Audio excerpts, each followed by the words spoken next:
Music के लिए देर हो जाएगी।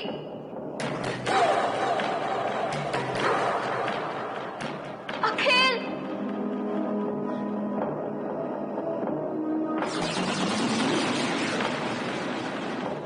अखिल प्लीज, कहाँ हो तुम?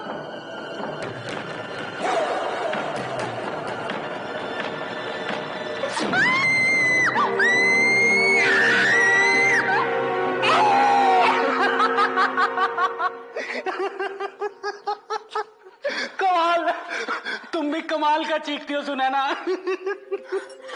तुम्हें तो हॉरर सीरियल्स में काम करना चाहिए। तुम्हारी सेंस ऑफ ह्यूमर की वजह से। स्टूपिड, अगर मुझे कुछ हो जाता तो? ऐसे कैसे हो जाता? तुम्हें तो मैं फूलों की सेज पे बिठा के रखूंगा। हाँ हाँ, फूलों की सेज में। स्टूपिड, क्या? Come with me. नो। अरे आओ ना। कहाँ लेके जा रहे हो? अरे दिखाता हूँ ना, आओ। कम कम कम कम।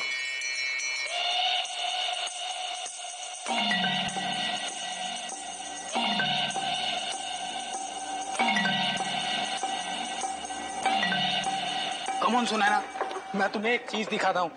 अखिल, कहाँ लेके जा रहे हो मुझे? अरे आओ तो। Come on come on.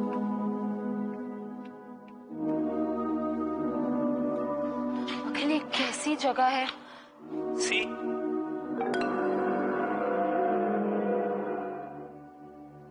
अब ये क्या है? खोलो तो।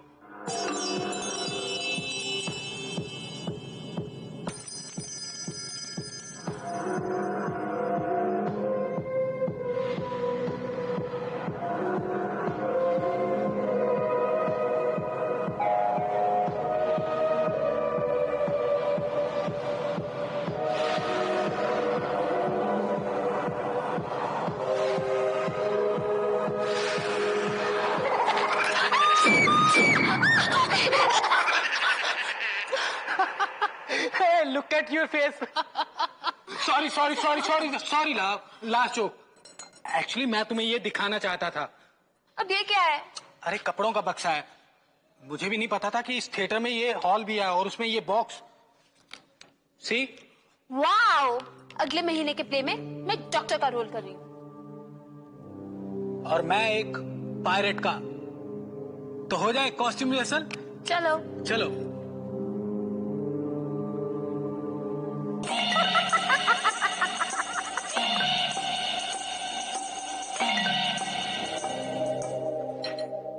कैसा लग रही हूँ डॉक्टर साहिबा? बहुत अच्छा मिस्टर पेशेंट। चलो इधर जल्दी से लेट जाओ। जल्दी लेटो, सांस लो।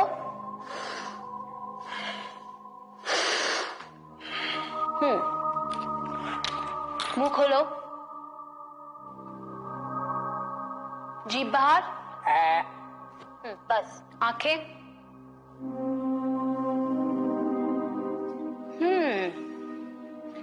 This is a sign of jaundice. Patient को जनरल वार्ड में अंडर ऑब्जर्वेशन रखना पड़ेगा। क्या बात?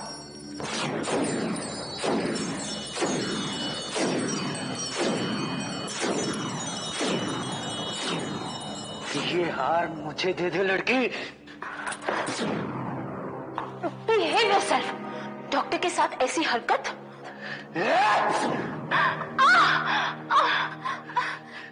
मैं डीन को तुम्हारी रिपोर्ट करूंगी।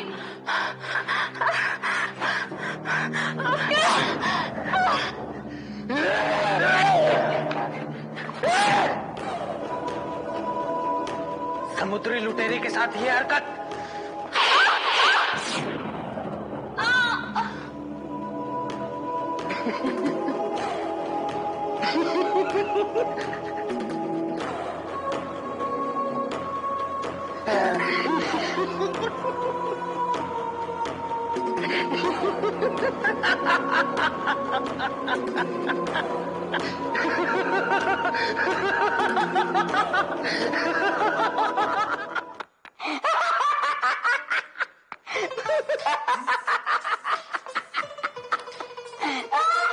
गबरू, क्या बात है भाई, बहुत हंस रहा है। विक्रम, ये लीली ना जब ऊपर वाला दिमाग बांट रहा था, ये मैडम गार्डन में घूम रही थी। कहती है कि इनका कान काट लेने से ये देख नहीं सकेंगी। लिली, कान काटने से तुम बहरी हो जाओगी, अंधी नहीं। भाई इतनी भी बेवकूफी अच्छी नहीं होती। नहीं सर, अगर मेरे कान कट जाएंगे तो मैं सच में देख नहीं सकूंगी। अच्छा, कैसे? सर देखिए ना, अगर मेरे कान कट जाएंगे तो मैं चश्मा नहीं पहन पाऊंगी, और अगर मैं चश्मा नहीं पहन पाऊंगी तो मैं देखूंगी कैसे? गबरू, पॉइंट। तुम तो आइंस्टाइन से भी बड़ी जीनियस हो। विक्रम, इस बोतल में कौन सा भूत है? एक अफ्रीकन विच डॉक्टर कंपाला भूत, जो अपने जादू से बारिश करता है और उसी बारिश से जंगलों में बाढ़ लाता है।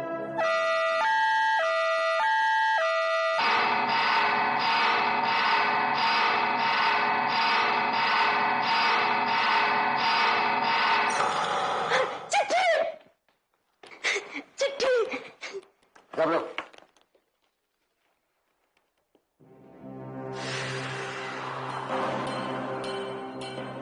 ये तो नाट्य कला थिएटर के कैंटीन के समोसों की महक है। लगता है किसी एक्टर की होगी।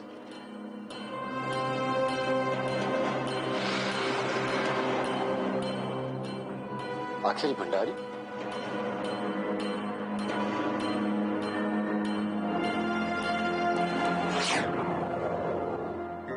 तो यही वो कपड़े हैं, दिखाओ।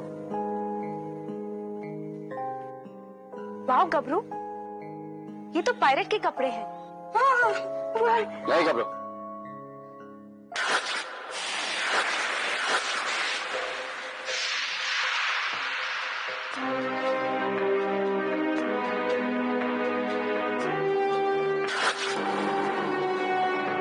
ये कोई आम कपड़े नहीं है, भूत के जाल से बने हुए कपड़े हैं। इन्हें पहन के मुझे पता नहीं क्या हो गया। बेचारी सुनैना, मुझे तो कुछ पता भी नहीं चला। तो फिर तुम्हें पता कब चला? सुनैना को मारने के बाद भी मैं लुटेरे के रूप में ही रहा। उसके जेवर लेके मैं जब बाहर निकला तो बारिश में भीग गया।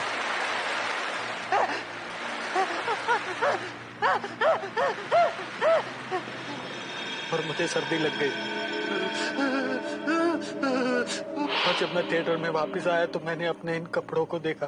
मैंने सोचा कि मैं इन्हें बदल लूं, और जैसे ही मैंने इन्हें बदला तो मैं वापस नॉर्मल हो गया।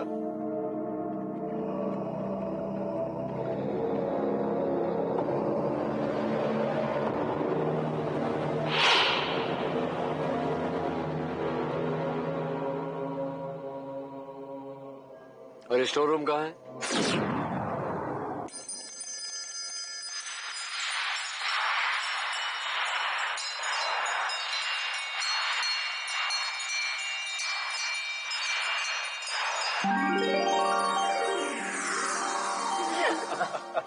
Hey guys, इस बार के कॉलेज प्ले का अवार्ड हमें ही जीतना है, alright? Why not? हमें ही जीतना है। 15 दिन बाकी है प्ले के लिए, रिहर्सल्स के लिए आता है। चलो यार गाइस, लेट्स बी सीरियस। अपना सामान उठाओ और चलो स्टेज पे यार, प्रैक्टिस करते हैं। ठीक बोल रही है यार नुपुर, वेरी राइट।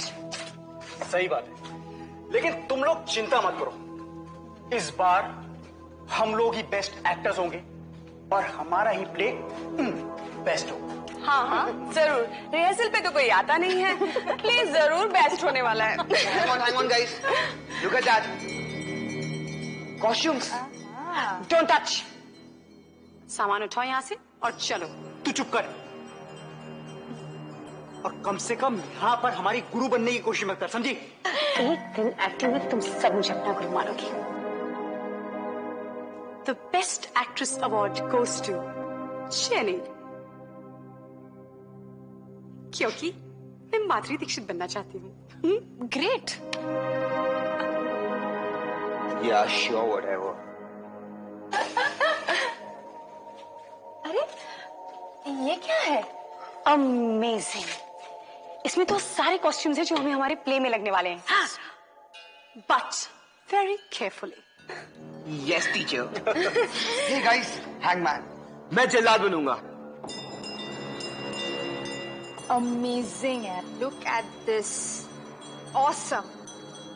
मैं तो नागिन बनूंगी। Amazing dress. मैं तुम्हारे कॉन्ट्रास्ट में बनता हूँ ड्रैकुला।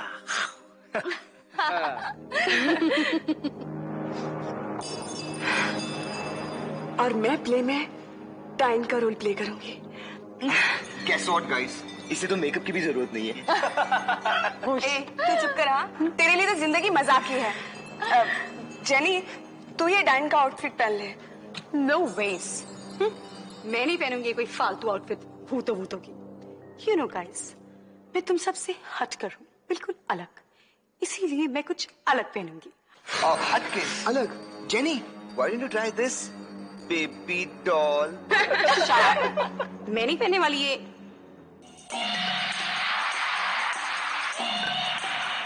पहनूंगी।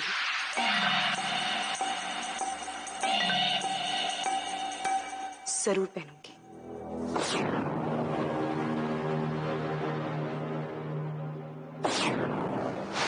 हे गाइस, लगता है किसी ने ये ड्रेसेस हमारी रिहर्सल के लिए यहाँ रखे हैं।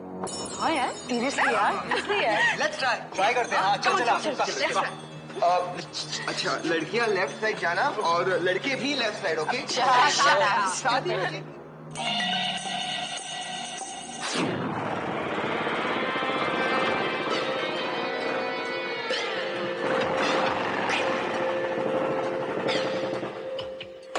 आएगा भाई।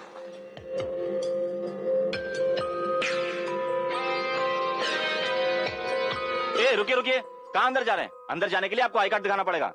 I card? ये स्टूडेंट्स का थिएटर है, स्टूडेंट्स के अलावा एक्टर लोग ही अंदर जा सकते हैं। देखो भाई साहब, मेरा अंदर जाना बहुत जरूरी है, बहुत बड़ा खतरा है अंदर। जरूरी कुछ नहीं है, बिना आई कार्ड के आप अंदर नहीं जा सकते। देखो लेकिन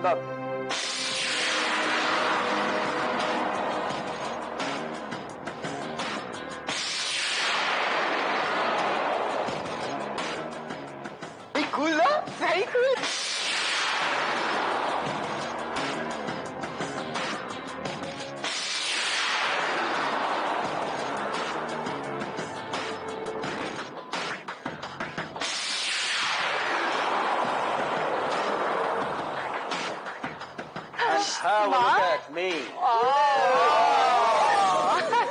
जमाल, सच्ची तुम बहुत अच्छे लग रहे हो। यार, इन कपड़ों की फिटिंग इतनी अच्छी है कि ऐसा लगता है जैसे हमारे लिए बनाए गए हो, है ना? सीरियसली? क्या? तुम्हारे लिए ही बनाए हैं।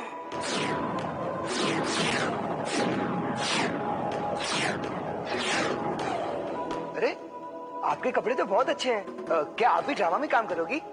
ड्रामा? ड्रामा तो अब शुरू होगा। वैसे मेरे कपड़े कैसे लगे तुम्हें? ये कपड़े आपके हैं? यू मीन आपने बनाए हैं? अपने इन्हीं हाथों से। Very nice. वैसे हम सब ड्रामा इंस्टीट्यूट के स्टूडेंट्स हैं, और आप?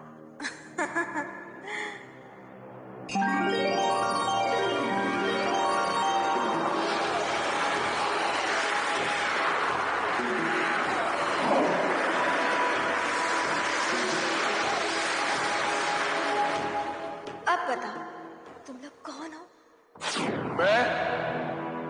मैं जल्लाद हूँ।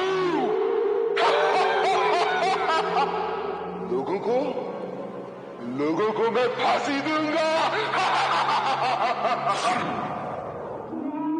मैं हूँ पिशाच, लोगों का खून चूसता हूँ। मैं नागिन, मुझे तो बस डसना है। मैं चुड़ैल हूँ, सबको मेढक बना दूंगी। मम्मी, मुझे मम्मी के पास जाना है। आंटी, आंटी मुझे मम्मी के पास लेके जाओ। मुझे मम्मी के पास जाना है। आंटी, मुझे मम्मी के पास लेके जाओ। आंटी नहीं, वस्त्रिका। जिस दिन मेरा कपड़ों से भरा ये जादुई बक्सा खाली हो जाएगा, मुझे मिलेगी मुक्ति। इस जग से और मैं चुड़ैलों की दुनिया में चली जाऊंगी, उनकी रानी बनकर। कौन रोकेगा मुझे? ए वॉचमैन, हमें अंदर जाने दो। आपके पास आई कार्ड है? हाँ। दिखाइए। ये लो।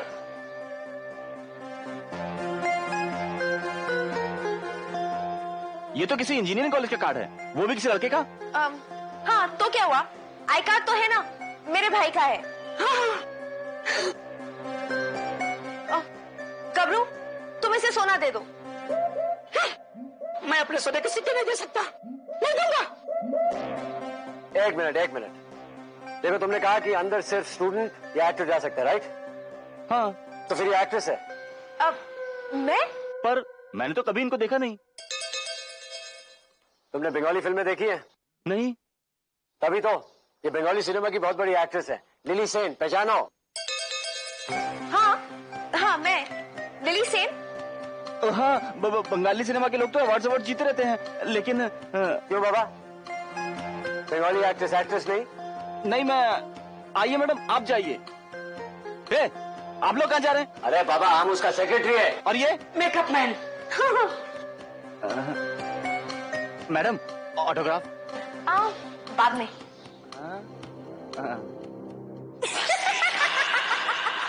चार शिकारी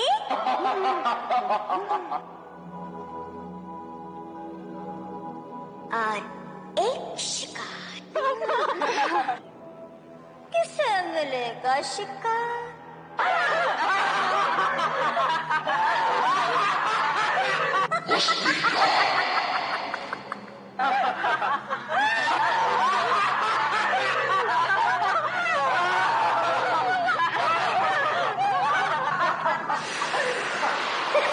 बस कुछ ही कपड़े बचे हैं वस्त्रिका के बक्से में।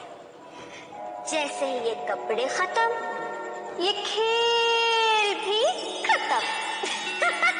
खेल तो अभी शुरू हुआ वस्त्रिका। तुम कौन? अकल की दौलत से जो है माला माल।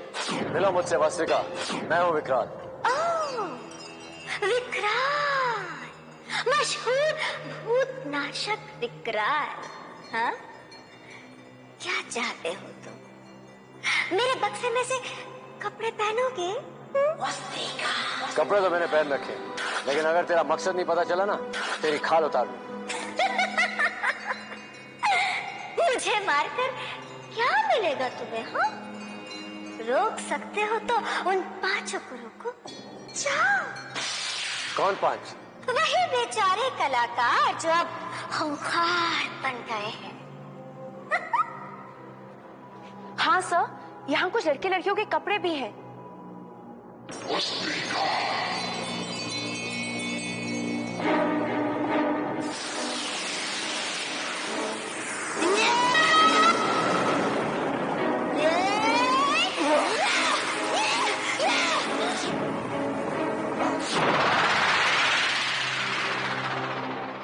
मुझ पे अपनी ताकत मत आजमाओ विकराल, कुछ नहीं मिलेगा। उन बच्चों ने खतरनाक कपड़े पहने हैं। लिली, गबरू, कम ऑन, भागो। चलो बाहर निकलो। तेरी कटिंग तो मैं बाद में करूंगा।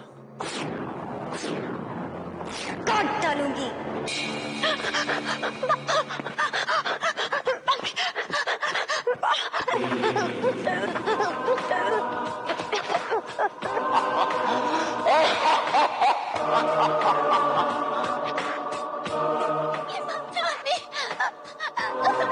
तमाम सबूतों और गवाहों को मद्देनजर रखते हुए ये अदालत मुलजिम जेनी को ताज़ीरात हिंद दफा 302 के तहत फांसी का हुक्म करार देती है। मुझे छोड़ो। To be hanged until death. मुझे छोड़ दो।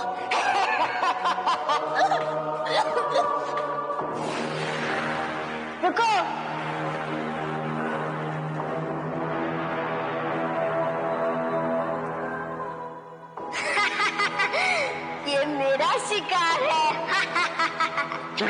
खामोश! क्या बोला? तुम्हें भी फांसी में चढ़ा दूंगा। फांसी? और तू मुझे देगा? छोड़ दे इसे, मैं इसकी हड्डियां पका के खा जाऊंगी। जाती है कि नहीं बुढ़िया? बुढ़िया? और तू लड़क।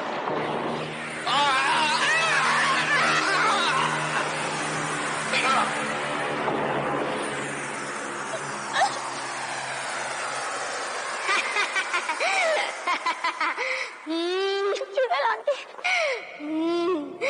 अब तुझे कौन बचाएगा? चुड़ैल आंटी प्लीज मुझे जाने दो। आजा। मैं तुझे बड़े प्यार से खाऊंगी। आजा। चुड़ैल आंटी आजा, बहुत प्यार से खाऊंगी। आजा।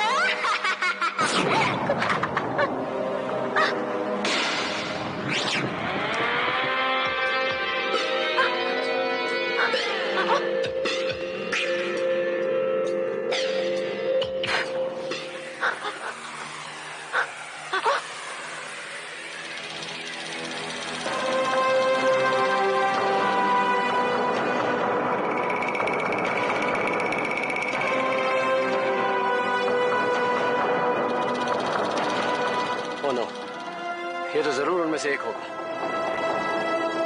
सर, लेकिन हमें बाकी तीनों को बचाना होगा। 3 नहीं लिली, 4 नहीं। 5 में से एक गया तो 3 ही बचे ना। 5 डबल शराब है। लेकिन हम उन्हें तभी बचा सकेंगे जब वो खुद अपनी मर्जी से कपड़े उतारे, जैसे अखिल ने किया। लेकिन कैसे विकराल? सोचते हैं। लिली, तुम मत सोचो, कम ऑन। आ जाओ।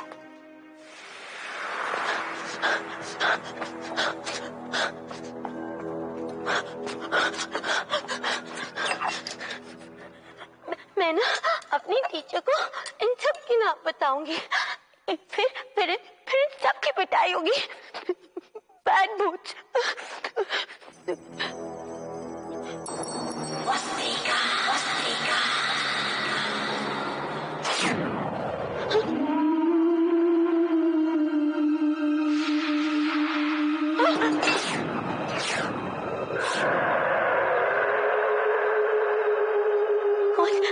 घबराओ मत बच्ची, मैं तुम्हारा फ्रेंड हूं। फ्रेंड हो?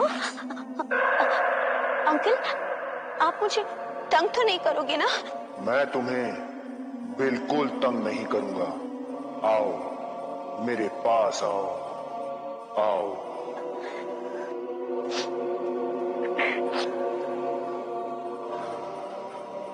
अंकल, आपके दांत इतने क्यों शाइन कर रहे हैं? वो मैं रोज ब्रश करता हूं ना, इसलिए। आओ पास आकर देखो, आओ पास आकर देखो।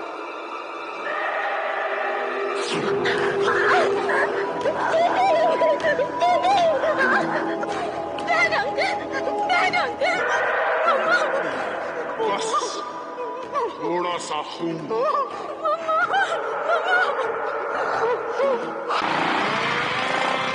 ओए ड्रैकुला की छड़ी औलाद, छोड़ दे उसे।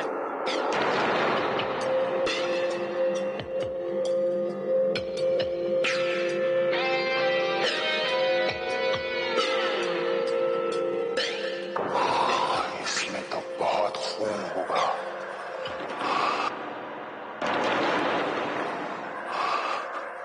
तुम तो बहुत तंदुरुस्त दिखते हो। आजमाओगे? सर, क्रॉसबो दो। नहीं लिली, ये बेचारा अनजान है। मैं इसे बचाने आया हूं, मारने नहीं।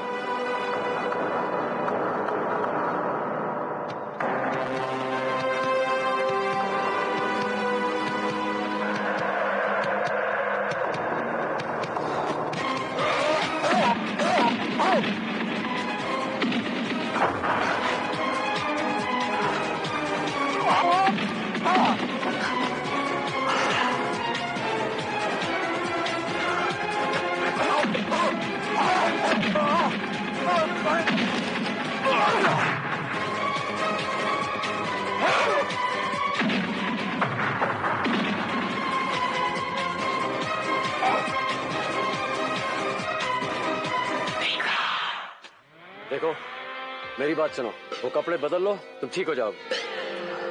कमाल, जैसा तुमको। हाँ?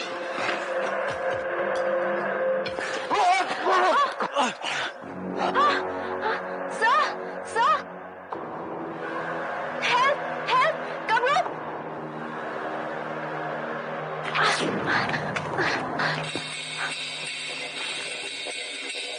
अकेले अकेले? हाँ नागिन, तू जा यहाँ से, ये मेरा शिकार है। हाँ? शिकार के लिए लड़ना भी पड़ता है। देखो तुम दोनों वो नहीं हो जो बने हो। मेरी बात सुनो और अपने कपड़े बदल लो। Come on. नागिन, तेरे फन को मैं आज कुचल के रहूंगा। चिमगदर की औलाद, तेरे पर तो मैं काटूंगी। अगर इन्हें नहीं रोका तो एक दूसरे को मार देंगे।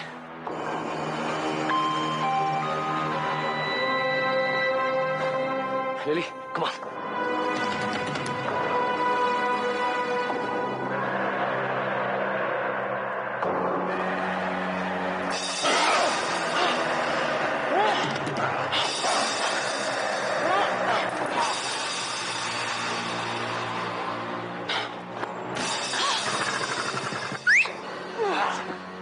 Thank you.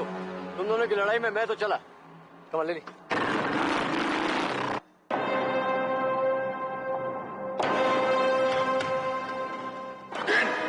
ये सब तेरी से हुआ है। तुम कहाँ जा रहे हो? वो मेरा शिकार है, मैं जाऊंगी। वो मेरा शिकार है। तुम कहाँ जा रहे हो? मेरा शिकार है।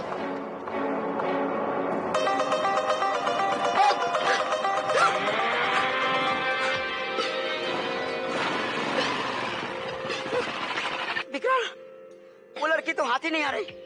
लगता है मुझसे भी डरती है। कुछ तो करना होगा जिससे ये बच्चे अपने कपड़े बदलें। शायद उन लड़कियों के साथ कुछ हो सकता है। कमान कपड़े सिरा।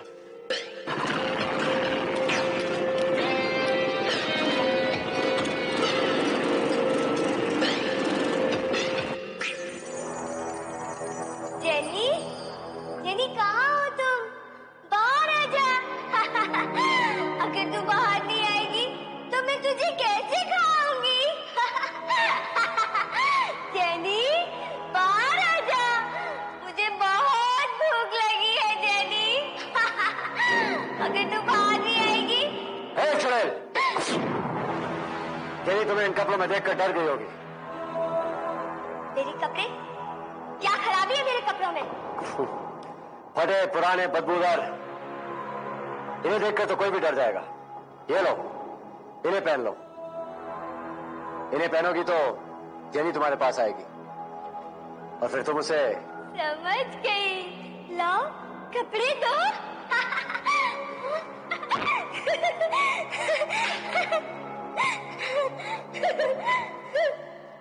चलो एक तो ठीक हो गई।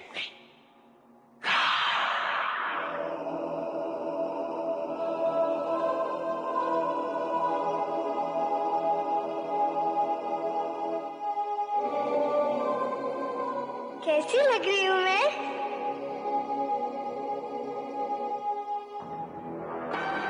जेनी, जेनी, जेनी, अब तो मेरे पास आ जा।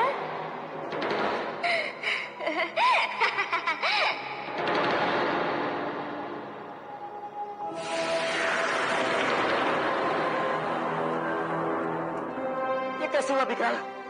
उसने तो बुरे कपड़े भी बदल लिए, फिर भी ठीक नहीं हुई। आखिर कैसे ठीक हुआ था?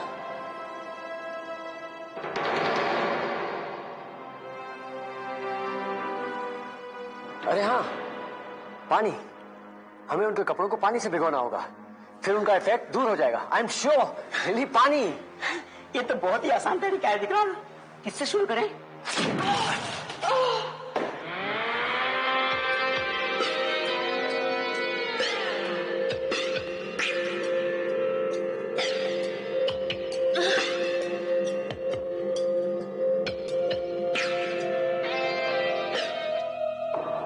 तुम सबको डस लूंगी।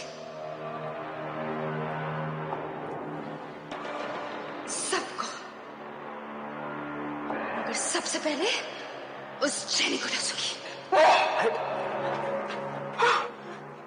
ये तो अभी भी लागी है। पानी डालने पे भी कुछ नहीं, कपड़े बदलने पे भी कुछ नहीं।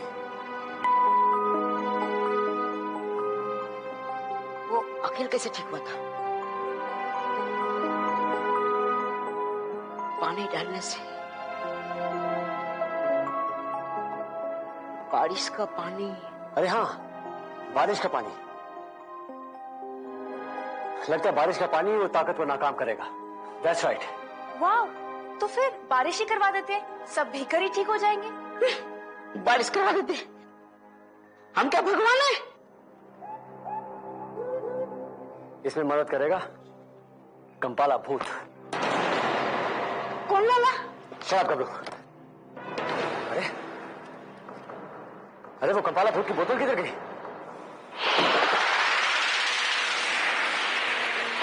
सर, वो बोतल तो वस्तिका के कमरे में ही गिर गई थी, मैंने देखा था। ओह माय गॉड, पहले क्यों नहीं बताया? चलो कब्रू, कम ऑन।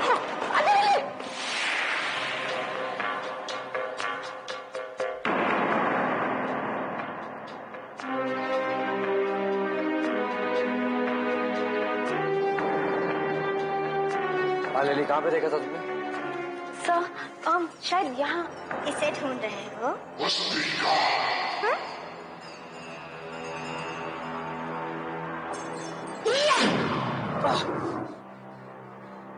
मेरे सर को मारा।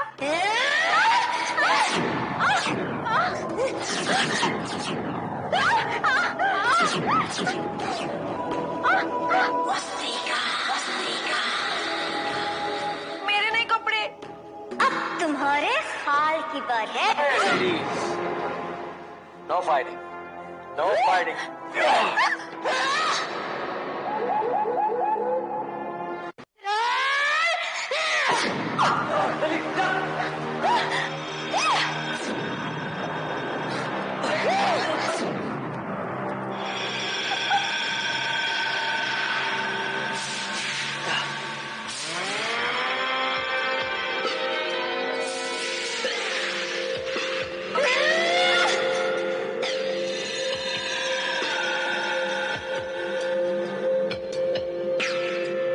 अब बारिश जरूर होगी। बारिश होगी? कैसे? बस देखते जाओ। आजा बेटा, आजा, मुझे बहुत भूख लगी है। आजा।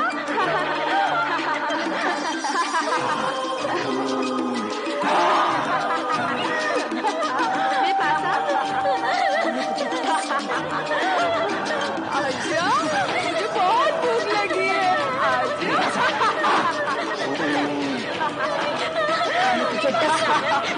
आजा, आजा, आजा, मुझे बहुत भूख लगी है।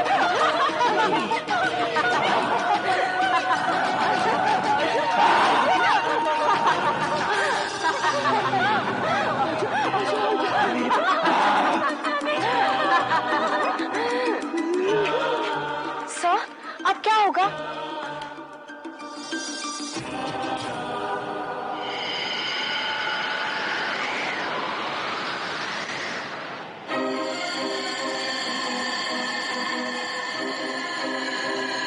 भागने की कोशिश मत करना।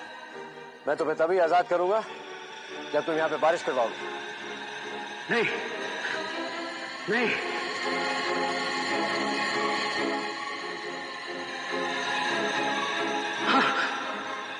हाँ, मैं करता हूँ। मैं अपने जादू से बारिश करता हूँ। जल्दी। हंगोला कंपाला अजीबो बकाजू, हंगोला कंपाला अजीबो बकाजू, हंगोला कंपाला अजीबो बकाजू, हंगोला कंपाला अजीबो बकाजू।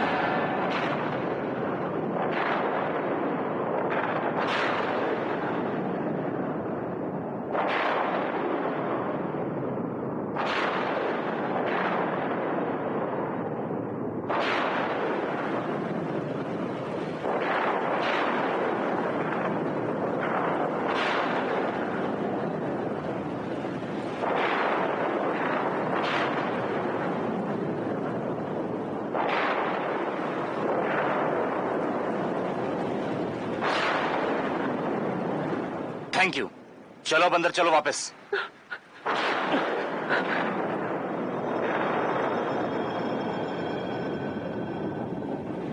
Thank you.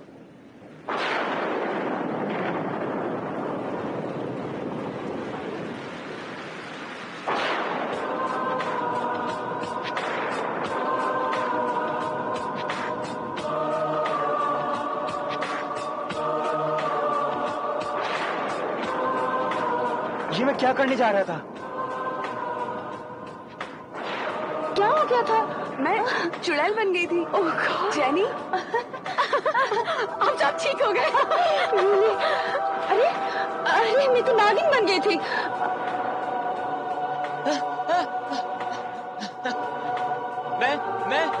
मैं इंसान बन गया। अंकुर, तू मेंढक बन गया था। अंकुर,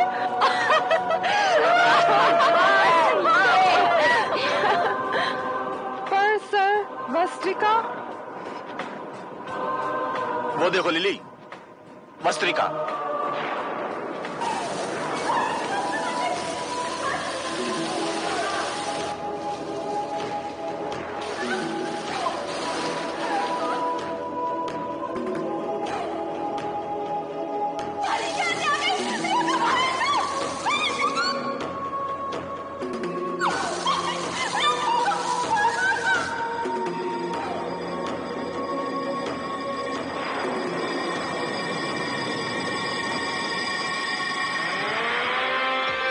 आओ वस्त्रिका, मैं तुम्हें एक ऐसी जगह ले चलता हूं जहां फैशन की कोई चिंता नहीं।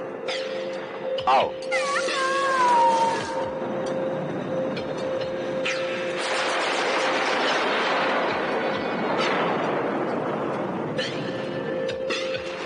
क्यों वस्त्रिका, हूं ना मैं? Cut off the rest.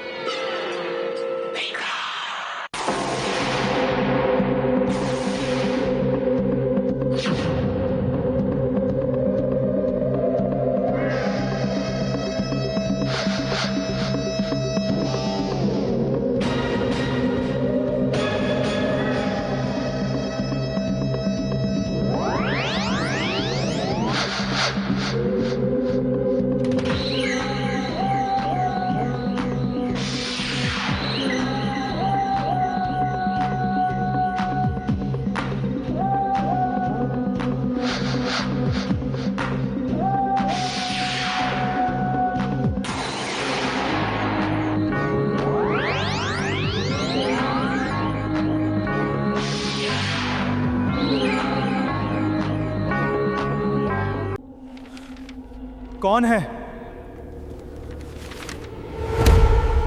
अगर आप कभी कोलकाता की नेशनल लाइब्रेरी गए हों तो शायद आपने उसकी विशाल इमारत और लाखों किताबों के बारे में सुना होगा।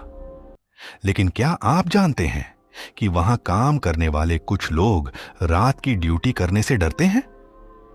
आज जो कहानी मैं आपको सुनाने जा रहा हूं वह हमें कोलकाता के एक सब्सक्राइबर ने भेजी है। उनके अनुसार यह घटना वहां काम करने वाले एक सिक्योरिटी गार्ड के साथ हुई थी। अब आगे की कहानी उसी गार्ड सुभाष की जुबानी। मेरा नाम सुभाष है। मैं लगभग 7 साल तक कोलकाता की नेशनल लाइब्रेरी में सिक्योरिटी गार्ड की नौकरी करता रहा। आज भी जब उस जगह का नाम सुनता हूं तो मेरी रीढ़ में ठंडक दौड़ जाती है। बहुत से लोग उस लाइब्रेरी को सिर्फ किताबों का खजाना समझते हैं, लेकिन जो लोग वहां रात में रुके हैं वे जानते हैं कि उस इमारत में सिर्फ किताबें ही नहीं रहती। जब मैंने वहां नौकरी शुरू की थी तब मैं भूत प्रेत जैसी किसी चीज पर विश्वास नहीं करता था। मेरे लिए हर चीज का कोई ना कोई कारण होता था। पहले दिन ड्यूटी ज्वाइन करते समय एक बुजुर्ग गार्ड ने मुझे अजीब नजरों से देखा। नाइट शिफ्ट मिले तो पीछे वाले विंग में अकेले मत जाना। मैं हंस पड़ा। क्यों, वहां भूत रहते हैं क्या? वह मुस्कुराया नहीं। उसने बस इतना कहा, अगर कभी रात को किताबों के पन्ने पलटने की आवाज आए तो देखने मत जाना।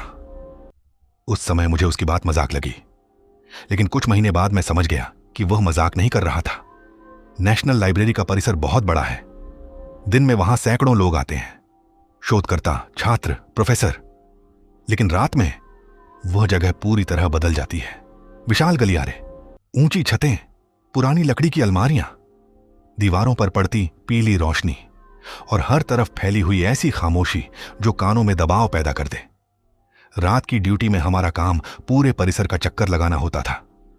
ज्यादातर रातें सामान्य गुजरती थीं, लेकिन एक रात कुछ ऐसा हुआ जिसने मेरी जिंदगी बदल दी। उस रात लगभग 12:30 बजे का समय था। मैं मुख्य भवन के अंदर गश्त लगा रहा था। अचानक मुझे ऊपर वाली मंजिल से किसी के चलने की आवाज सुनाई दी। टक टक टक, जैसे कोई भारी जूते पहनकर धीरे धीरे चल रहा हो। मैंने सोचा शायद कोई कर्मचारी अंदर रह गया होगा। मैं टॉर्च लेकर ऊपर गया, लेकिन वहां कोई नहीं था। पूरा गलियारा खाली पड़ा था। मैंने हर कमरा चेक किया, कुछ नहीं मिला। मैं वापस मुड़ने ही वाला था कि तभी पीछे से किसी किताब के गिरने की आवाज आई। धड़ाम! मैं तेजी से मुड़ा। एक पुरानी किताब फर्श पर पड़ी थी, लेकिन अजीब बात यह थी कि वह जिस अलमारी से गिरी थी वो बंद थी। मैंने खुद जाकर देखा, अलमारी का शीशा अंदर से लॉक था। मेरे माथे पर पसीना आ गया, लेकिन फिर भी मैंने खुद को समझाया, पुरानी बिल्डिंग है, शायद कंपन से गिर गई होगी। मैं नीचे लौट आया। उस रात के बाद कई दिन तक सब सामान्य रहा। फिर एक रात मैंने पहली बार उसे देखा। करीब 2 बजे होंगे। मैं पीछे वाले हिस्से की तरफ गश्त लगा रहा था। यह वही इलाका था जहां पुराने गार्ड मुझे जाने से मना करते थे। वहां रोशनी भी कम थी। मैं गलियारे से गुजर रहा था कि अचानक मुझे लगा कोई सामने खड़ा है। दूर करीब 50 फीट आगे एक काली परछाई। मैं रुक गया। वो बिल्कुल स्थिर खड़ी थी। मुझे लगा कोई व्यक्ति होगा। मैंने आवाज लगाई, कौन है वहां? कोई जवाब नहीं आया। मैं थोड़ा आगे बढ़ा। परछाई वहीं खड़ी रही। फिर अचानक गलियारे की एक टिमटिमाती लाइट बुझ गई, सिर्फ 1 सेकंड के लिए। और जब रोशनी वापस आई, वह परछाई गायब थी। मेरे कदम वहीं जम गए। मैं दौड़कर उस जगह पहुंचा, लेकिन वहां कोई नहीं था।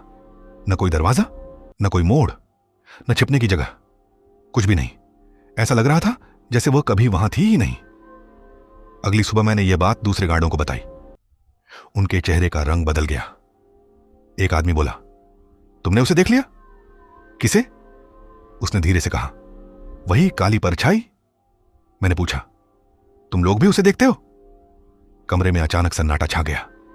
फिर एक बुजुर्ग कर्मचारी ने कहा, कई सालों से लोग उसे देखते आए हैं। कौन है वह? उसने जवाब नहीं दिया, बस खिड़की की तरफ देखने लगा, जैसे किसी पुरानी याद से डर गया हो। उस दिन पहली बार मुझे महसूस हुआ कि लाइब्रेरी के बारे में कुछ ऐसा है जो मुझसे छिपाया जा रहा है। लेकिन मुझे नहीं पता था कि असली डर तो अभी शुरू भी नहीं हुआ था। मैंने कभी नहीं सोचा था कि एक साधारण सी नौकरी मुझे ऐसी चीजों के सामने खड़ा कर देगी जिनका कोई जवाब मेरे पास नहीं होगा। उस दिन के बाद से मैं बार बार उसी काली परछाई के बारे में सोचने लगा। मैंने खुद को समझाया कि शायद मेरी आंखों का भ्रम था, लेकिन अंदर कहीं ना कहीं मुझे लगने लगा था कि लाइब्रेरी में कुछ ऐसा जरूर है जिसे सभी जानते हैं, मगर कोई उसके बारे में खुलकर बात नहीं करना चाहता। उस घटना के लगभग 1 हफ्ते बाद मेरी लगातार 3 रातों की ड्यूटी लगी। पहली रात बिल्कुल सामान्य रही, दूसरी रात भी कुछ खास नहीं हुआ, लेकिन तीसरी रात सब कुछ बदल गया। उस रात बारिश हो रही थी, बाहर तेज हवा चल रही थी, पुरानी खिड़कियां बार बार कांप रही थीं। रात के करीब 2:30 बजे मैं दूसरे फ्लोर के पुराने रीडिंग सेक्शन में गश्त लगा रहा था। वह हिस्सा दिन में भी कम इस्तेमाल होता था। रात में तो वहां कोई आता ही नहीं था। मैं धीरे धीरे गलियारे से गुजर रहा था कि तभी मुझे बहुत धीमी आवाज सुनाई दी, फट फट फट, जैसे कोई किताब के पन्ने पलट रहा हो। मैं रुक गया। आवाज बिल्कुल साफ थी। वह किसी कमरे के अंदर से आ रही थी। मैंने टॉर्च की रोशनी आगे डाली। गलियारा खाली था, लेकिन आवाज अभी भी आ रही थी, फट फट फट। मेरे दिमाग में अचानक उस बुजुर्ग गार्ड की बात गूंज गई, अगर रात को किताबों के पन्ने पलटने की आवाज आए तो देखने मत जाना। मेरे शरीर में सिहरन दौड़ गई, लेकिन मैं जिद्दी आदमी था। मैंने सोचा, देखते हैं आखिर मामला क्या है। मैं आवाज का पीछा करते हुए आगे बढ़ा। गलियारे के आखिर में एक कमरा था। दरवाजा आधा खुला हुआ था, जबकि मुझे अच्छी तरह याद था कि ड्यूटी शुरू होने से पहले मैंने उसे बंद देखा था। आवाज उसी कमरे से आ रही थी। मैं धीरे धीरे दरवाजे के पास पहुंचा। दिल की धड़कन तेज हो रही थी। हाथ में टॉर्च कसकर पकड़ी हुई थी। मैंने दरवाजे को हल्का सा धक्का दिया। चर्रर, दरवाजा खुल गया। अंदर घुप अंधेरा था। मैंने टॉर्च जलाई। कमरे में दर्जनों पुरानी किताबें रखी थीं। सब कुछ शांत था। आवाज बंद हो चुकी थी। मैंने पूरे कमरे का चक्कर लगाया। कोई नहीं, कुछ भी नहीं। मैं वापस मुड़ने ही वाला था कि अचानक मेरी नजर एक मेज पर पड़ी। वहां एक मोटी पुरानी किताब खुली हुई थी। कुछ सेकंड बाद वह फिर जल गई और जैसे ही रोशनी फैली मैं जम गया। कमरे के दूसरे कोने में वही काली परछाई खड़ी थी, इस बार पहले से कहीं ज्यादा साफ, लंबी, असामान्य रूप से दुबली, सिर झुका हुआ और बिल्कुल स्थिर। वह मेरी तरफ देख रही थी। हालांकि उसका चेहरा दिखाई नहीं दे रहा था। मैं डर के मारे हिल तक नहीं पा रहा था। कुछ सेकंड तक हम दोनों वहीं खड़े रहे। फिर उसने अपना सिर धीरे धीरे ऊपर उठाया और उसी क्षण मेरी टॉर्च फिर बुझ गई। जब रोशनी वापस आई, वह गायब थी, लेकिन दरवाजा खुल चुका था। मैं बिना पीछे देखे कमरे से बाहर भागा। उस रात बाकी समय मैं कंट्रोल रूम से बाहर नहीं निकला। अगली सुबह मैंने लाइब्रेरी के सबसे पुराने कर्मचारी घोष बाबू से बात की। वह वहां 30 साल से काम कर रहे थे। जब मैंने उन्हें पूरी घटना बताई तो उनके चेहरे का रंग उड़ गया। उन्होंने मुझे अपने कमरे में बुलाया, दरवाजा बंद किया और धीमी आवाज में कहा, तुम जिस चीज को देख रहे हो वह नई नहीं है। मैंने पूछा, वह है क्या? घोष बाबू कुछ देर चुप रहे, फिर बोले, करीब 20 साल पहले यहां एक कर्मचारी गायब हो गया था। गायब? हां, मिला नहीं? उन्होंने सिर हिला दिया। नहीं, उनके अनुसार वह कर्मचारी रात में पुराने रिकॉर्ड रूम में काम करता था। एक सुबह उसकी मेज मिली, उसकी फाइलें मिली, उसका बैग मिला, लेकिन वह खुद कभी नहीं मिला, जैसे हवा में गायब हो गया हो। उसके बाद से रात में अजीब घटनाएं शुरू होने लगीं। कदमों की आवाज, पन्नों का पलटना, खाली कमरों में रोशनी और काली परछाई। क्या वह उसी की आत्मा है? मैंने पूछा। घोष बाबू ने कहा, कोई नहीं जानता। फिर उन्होंने एक और बात कही जिसने मेरे शरीर में सिहरन दौड़ा दी। लेकिन जिन लोगों ने उसे बहुत करीब से देखा है, क्या हुआ उनके साथ? घोष बाबू ने मेरी आंखों में देखा और बोले, उनमें से ज्यादातर ने नौकरी छोड़ दी। उस रात मैं घर गया, लेकिन पूरी रात सो नहीं पाया। बार बार वही परछाई आंखों के सामने आ रही थी और दिमाग में एक ही सवाल घूम रहा था, अगर वह सच में किसी को ढूंढ रही है तो आखिर किसे? मुझे नहीं पता था कि अगली रात मुझे इस सवाल का जवाब मिलने वाला है और वह जवाब इतना भयावह होगा कि मैं जिंदगी भर उसे नहीं भूल पाऊंगा। उस रात के बाद मेरे मन में एक ही बात घूम रही थी, आखिर वह परछाई क्या चाहती थी? अगली रात मेरी ड्यूटी फिर उसी हिस्से में लगी। बारिश बंद हो चुकी थी, लेकिन आसमान में बादल थे। पूरी लाइब्रेरी असामान्य रूप से शांत थी। करीब 2 बजे मैं पीछे वाले गलियारे से गुजर रहा था कि अचानक मुझे दूर एक कमरे के नीचे से रोशनी दिखाई दी। मैं वहीं रुक गया। वह कमरा वर्षों से बंद था, कम से कम मुझे तो यही बताया गया था। लेकिन उस रात उसके दरवाजे के नीचे से पीली रोशनी बाहर आ रही थी। मैं धीरे धीरे आगे बढ़ा। दरवाजे पर धूल जमी हुई थी, लेकिन बीच में किसी के हाल ही में गुजरने जैसे निशान दिखाई दे रहे थे। दिल तेजी से धड़कने लगा। मैंने दरवाजे को धक्का दिया। चरर, दरवाजा खुल गया। अंदर पुरानी फाइलों और रिकॉर्ड्स का कमरा था। लकड़ी की अलमारियां, पुरानी रजिस्टर किताबें और हर तरफ धूल। लेकिन सबसे अजीब बात यह थी कि कमरे के बीचों बीच एक टेबल पर रखा पुराना लैंप जल रहा था, जबकि वहां बिजली का कोई कनेक्शन नहीं था। मैं टेबल के पास पहुंचा। वहां एक पुराना रजिस्टर खुला पड़ा था। मैंने उसके पन्ने पलटे। अधिकतर नाम पुराने कर्मचारियों के थे। फिर अचानक मेरी नजर एक नाम पर जाकर रुक गई। अरुण सेन, वही कर्मचारी जो वर्षों पहले गायब हुआ था। नाम के सामने आखिरी एंट्री दर्ज थी। रात 2:17। नीचे से आवाजें आ रही हैं। मैं जांच करने जा रहा हूं। बस इतना ही। उसके बाद कुछ नहीं, कोई अगली एंट्री नहीं। मैं रजिस्टर देख ही रहा था कि अचानक कमरे का तापमान बदल गया। ऐसा लगा जैसे किसी ने बर्फीली हवा छोड़ दी हो। मेरे हाथ कांप गए। तभी टक टक टक कदमों की आवाज कमरे के बाहर से। मैंने टॉर्च उठाई और दरवाजे की तरफ रोशनी डाली। कोई नहीं था, लेकिन आवाज अभी भी आ रही थी, जैसे कोई गलियारे में धीरे धीरे चल रहा हो। फिर आवाज बंद हो गई और उसी पल मुझे महसूस हुआ कि कमरे में अब मैं अकेला नहीं हूं, कोई मेरे पीछे खड़ा है। मेरी सांस अटक गई। मैंने धीरे धीरे गर्दन घुमाई। कमरे के सबसे अंधेरे कोने में वही काली परछाई खड़ी थी, इस बार पहले से कहीं ज्यादा साफ। मैं डर के मारे वहीं जम गया। परछाई हिली नहीं, बस मुझे देखती रही। कुछ सेकंड बीते, फिर उसने धीरे धीरे अपना हाथ उठाया और कमरे के पिछले हिस्से की ओर इशारा किया। मैं समझ नहीं पा रहा था कि क्या करूं, लेकिन न जाने क्यों मैं उसकी तरफ बढ़ने लगा। कमरे के पीछे एक बड़ी अलमारी थी। जब मैंने उसे हटाने की कोशिश की तो वो थोड़ी खिसक गई। उसके पीछे दीवार में एक छोटा सा लकड़ी का दरवाजा दिखाई दिया। मैं हैरान रह गया। 7 साल की नौकरी में मैंने वह दरवाजा कभी नहीं देखा था। उसी समय अचानक परछाई गायब हो गई, जैसे वह मुझे सिर्फ वही जगह दिखाने आई थी। मैंने हिम्मत करके छोटा दरवाजा खोला। अंदर संकरी सीढ़ियां नीचे जा रही थीं। नीचे घना अंधेरा था। मुझे वापस लौट जाना चाहिए था, लेकिन जिज्ञासा डर से बड़ी हो चुकी थी। मैं सीढ़ियां उतरने लगा। हर कदम के साथ हवा और ठंडी होती जा रही थी। नीचे पहुंचकर मैंने टॉर्च घुमाई। वह एक छोटा भूमिगत कमरा था। कमरे में पुरानी फाइलें बिखरी हुई थीं और एक कोने में जंग लगी लोहे की कुर्सी पड़ी थी। तभी मेरी टॉर्च की रोशनी फर्श पर पड़ी। वहां धूल में कुछ लिखा हुआ था। मैं झुककर देखने लगा। लिखा था, मुझे यहां मत छोड़ो। मेरे शरीर में झुरझुरी दौड़ गई। तभी अचानक ऊपर का दरवाजा जोर से बंद हो गया। धड़ाम, पूरा कमरा गूंज उठा।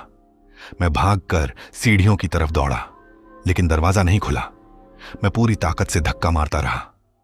कोई फायदा नहीं। फिर मुझे पीछे से किसी के रोने की आवाज सुनाई दी, बहुत धीमी, बहुत दर्द भरी। मैंने पीछे मुड़कर देखा। कमरे के अंधेरे कोने में कोई खड़ा था। इस बार वह सिर्फ परछाई नहीं थी, वह किसी इंसान जैसी दिख रही थी। पुराने कपड़े, झुका हुआ सिर और स्थिर शरीर। मेरे हाथ से टॉर्च लगभग गिर गई। तभी उसने सिर उठाया। उसका चेहरा दिखाई नहीं दे रहा था, मानो पूरा चेहरा अंधेरे से ढका हुआ हो। और फिर एक फुसफुसाहट सुनाई दी, भाग जाओ। मैं सन्न रह गया। अगले ही पल कमरे में भयानक ठंड फैल गई। मुझे लगा जैसे दर्जनों लोग एक साथ फुसफुसा रहे हों। चारों तरफ आवाजें गूंजने लगीं। मैंने आंखें बंद कर लीं। तभी ऊपर वाला दरवाजा अपने आप खुल गया। मैं बिना पीछे देखे सीढ़ियां चढ़ा और दौड़ता हुआ मुख्य भवन तक पहुंच गया। उस रात के बाद मैंने कभी उस कमरे की तरफ जाने की हिम्मत नहीं की। लेकिन कहानी यहीं खत्म नहीं हुई। अगली सुबह जब मैं ड्यूटी रजिस्टर में एंट्री कर रहा था, तब मेरी नजर एक नई लाइन पर पड़ी। वह लाइन मैंने नहीं लिखी थी, न ही वहां मौजूद किसी और ने। रजिस्टर के आखिरी पन्ने पर लिखा था, धन्यवाद सुभाष। उसके नीचे एक नाम था, अरुण सेन। मेरे हाथ कांपने लगे। मैंने उसी दिन इस्तीफा दे दिया। आज कई साल बीत चुके हैं, लेकिन जब भी रात में किसी किताब का पन्ना अपने आप पलटने की आवाज सुनता हूं, मुझे कोलकाता की वह लाइब्रेरी याद आ जाती है। और तब मैं यही सोचता हूं, उस रात मुझे भाग जाओ कहने वाली चीज आखिर कौन थी? अरुण सेन, या फिर कोई और जो आज भी नेशनल लाइब्रेरी के अंधेरे गलियारों में भटक रही है? मैंने इस्तीफा तो दे दिया था, लेकिन एक बात मेरे दिमाग से निकल नहीं रही थी। रजिस्टर पर लिखा हुआ नाम, अरुण सेन। अगर वो सिर्फ मेरा भ्रम था, तो वह नाम वहां कैसे आया? और अगर वो भ्रम नहीं था, तो उस रात भूमिगत कमरे में मैंने आखिर देखा क्या था? करीब 2 हफ्ते तक मैं खुद को समझाता रहा कि जो कुछ हुआ उसे भूल जाऊं, लेकिन मैं भूल नहीं पाया। हर रात मुझे वही गलियारे सपनों में दिखाई देते, वही कदमों की आवाज, वही काली परछाई और वही फुसफुसाहट, भाग जाओ। आखिरकार मैंने फैसला किया कि मुझे सच्चाई जाननी ही होगी। एक शाम मैं फिर नेशनल लाइब्रेरी पहुंचा। इस बार गार्ड के रूप में नहीं, एक सामान्य आदमी की तरह। पुराने कर्मचारी मुझे जानते थे, इसलिए अंदर जाने में ज्यादा परेशानी नहीं हुई। मैं सीधे घोष बाबू के पास गया।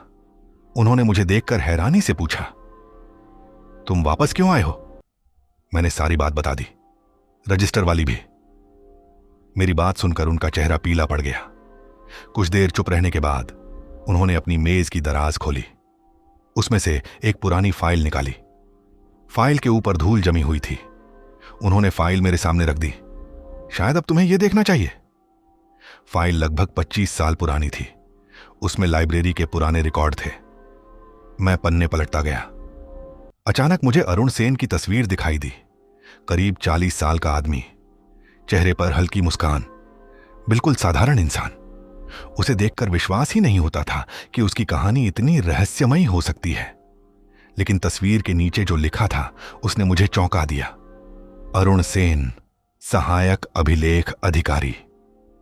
उसके बाद एक रिपोर्ट लगी हुई थी। रिपोर्ट के अनुसार अरुण सेन लाइब्रेरी के कुछ पुराने दस्तावेजों पर शोध कर रहे थे। वह अक्सर देर रात तक रिकॉर्ड रूम में काम करते थे। गायब होने से पहले भी वह किसी विशेष फाइल की जांच कर रहे थे।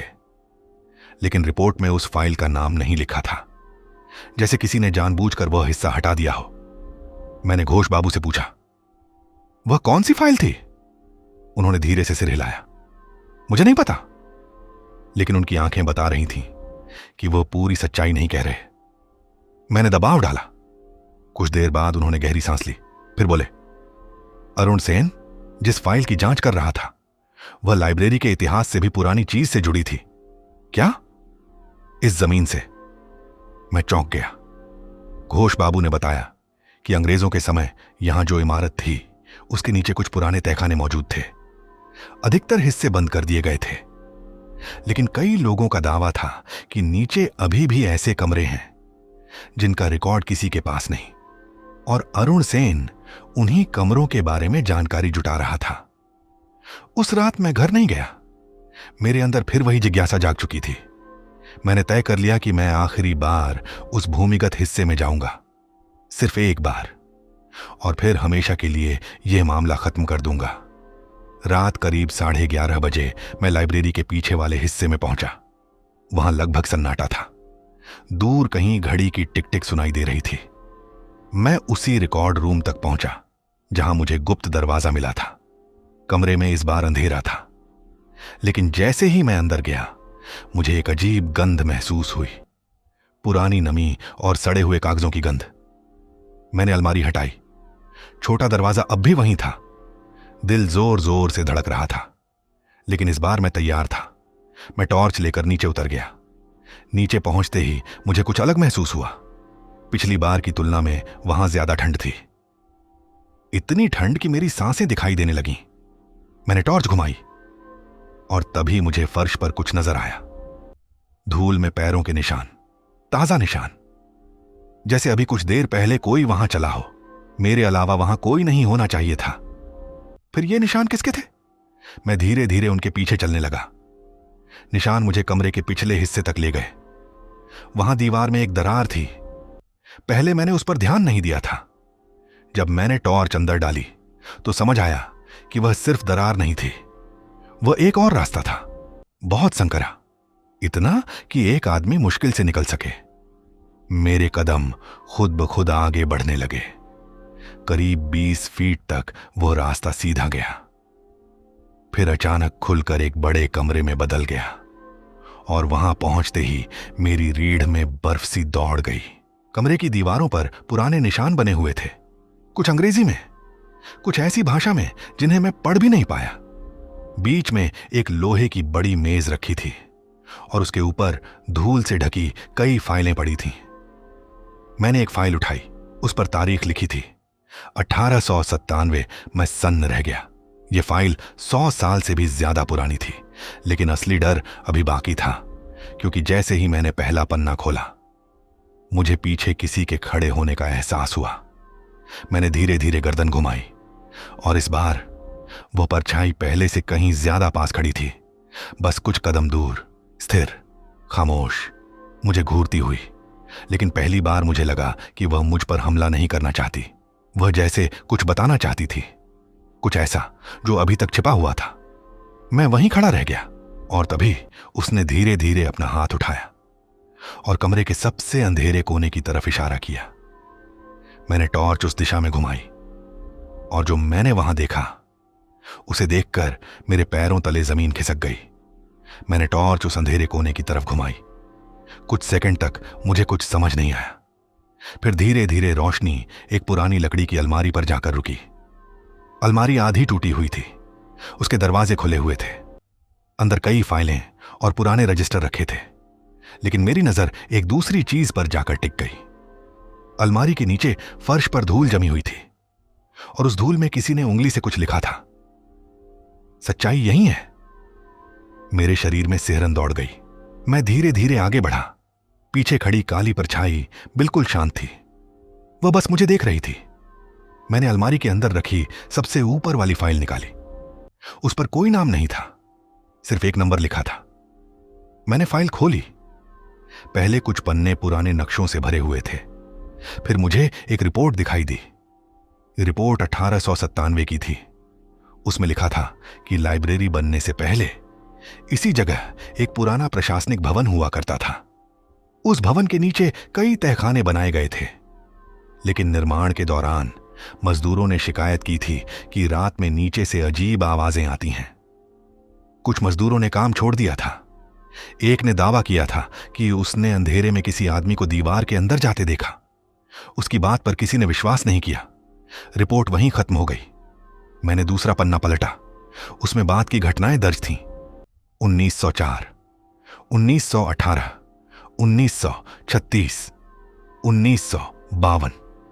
हर कुछ वर्षों में किसी न किसी कर्मचारी ने नीचे अजीब घटनाओं की शिकायत की थी। और एक बात हर रिपोर्ट में समान थी, काली परछाई। मेरे हाथ कांपने लगे। यह सब सिर्फ अरुण सेन से जुड़ा मामला नहीं था। यह रहस्य उससे भी पुराना था, बहुत पुराना। मैं तेजी से पन्ने पलटने लगा। फिर अचानक मुझे एक तस्वीर दिखाई दी। तस्वीर देखकर मेरी सांस रुक गई। वह अरुण सेन की थी, लेकिन यह तस्वीर उसकी गुमशुदगी से कुछ दिन पहले की लग रही थी। तस्वीर के पीछे एक नोट चिपका था। मैंने पढ़ना शुरू किया। अगर यह नोट किसी को मिले तो समझ लेना कि मैं पागल नहीं था। नीचे कुछ है। मैं कई महीनों से उसकी मौजूदगी महसूस कर रहा हूं। पहले मुझे लगा कि वह मुझे नुकसान पहुंचाना चाहता है, लेकिन अब लगता है कि वह मुझे किसी चीज से सावधान कर रहा है। असली खतरा वह नहीं है जो दिखाई देता है। असली खतरा वह है जो नीचे बंद है। मैं आगे पढ़ ही रहा था कि अचानक पूरा कमरा कांप उठा। धम, जैसे कहीं भारी चीज गिरी हो। फिर एक और आवाज आई, इस बार बहुत पास से, मेरे पीछे। मैंने तुरंत पलट कर देखा। परछाई अभी भी वहीं थी, लेकिन अब वह अकेली नहीं थी। उसके पीछे अंधेरे में कई और धुंधली परछाइयां दिखाई दे रही थीं। वे स्थिर खड़ी थीं, जैसे किसी चीज का इंतजार कर रही हों। अचानक कमरे की हवा बदल गई। टॉर्च की रोशनी कमजोर पड़ने लगी। मुझे लगा जैसे कोई मेरे कान के पास फुसफुसाया हो, जाओ। मैंने घबराकर पीछे देखा, कोई नहीं। फिर वही आवाज, अभी जाओ।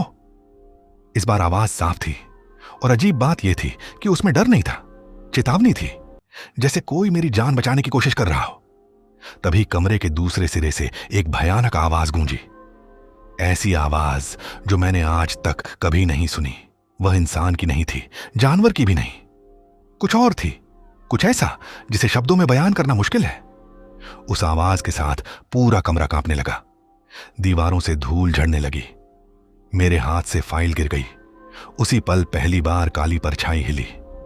वह तेजी से मेरे और उस अंधेरे हिस्से के बीच आकर खड़ी हो गई, जैसे किसी चीज को रोक रही हो।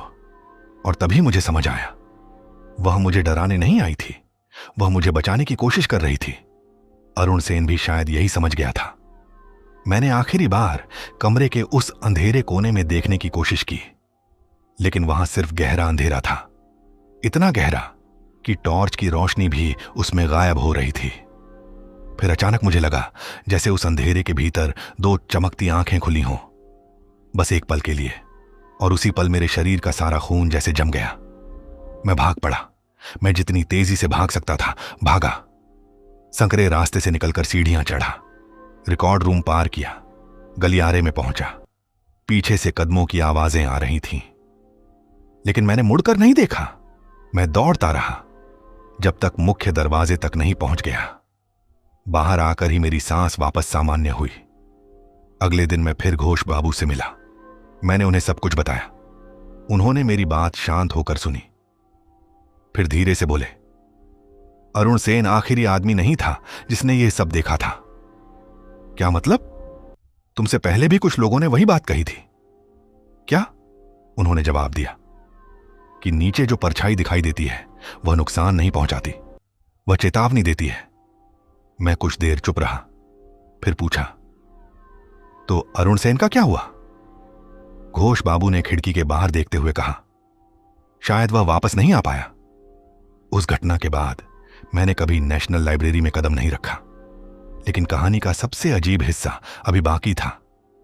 करीब 1 साल बाद मुझे डाक से एक लिफाफा मिला। उस पर कोई भेजने वाले का नाम नहीं था। अंदर सिर्फ एक पुरानी तस्वीर थी, वही भूमिगत कमरा, वही लोहे की मेज, लेकिन तस्वीर में एक और चीज थी। मेज के पास खड़ा एक आदमी। मैंने तस्वीर को गौर से देखा और मेरे हाथ कांपने लगे। वो आदमी बिल्कुल अरुण सेन जैसा दिख रहा था, लेकिन तस्वीर के पीछे लिखी तारीख देखकर मेरे पैरों तले जमीन खिसक गई। तारीख थी 1968, जबकि अरुण सेन तो 1990 के दशक में गायब हुआ था। फिर 1968 की तस्वीर में वही चेहरा कैसे हो सकता था?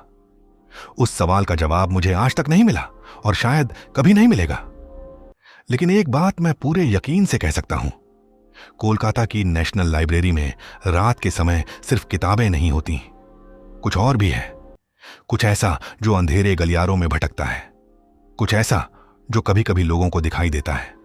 और शायद आज भी किसी रात जब पूरी लाइब्रेरी खामोश होती है, कोई गार्ड दूर से किताबों के पन्ने पलटने की आवाज सुनता होगा और फिर उसे महसूस होता होगा कि अंधेरे में कोई उसे देख रहा है।